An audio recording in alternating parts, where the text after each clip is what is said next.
Ja sam Dura Antunović, 4. godina politologije.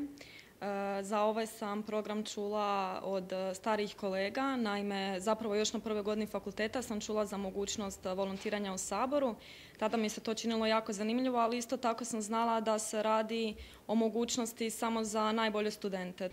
Ovo ljeto sam imala priliku prvi puta se prijaviti za program volontiranja. Program mi je omogućio da uvidim kako rad Sabora nisu samo plenarne sjednice, nego puno više od toga. Moje ime je Mateja Čop, studiram na Pravnom fakultetu. U ovaj program uključila sam se čisto iz neke radoznalosti i želje za stjecanjem novih znanja i iskustva. Moja zastupnica je potpredsjednica Parlamentarne skupštine Izaslanstva Republike Hrvatske u Uniju za Mediteran i omogućila mi je prisustvovati sjednici Odbora za žene.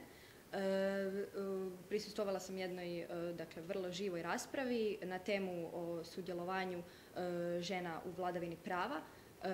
Uglavnom su bile prisutne predstavnice zemalja Sjeverne Afrike.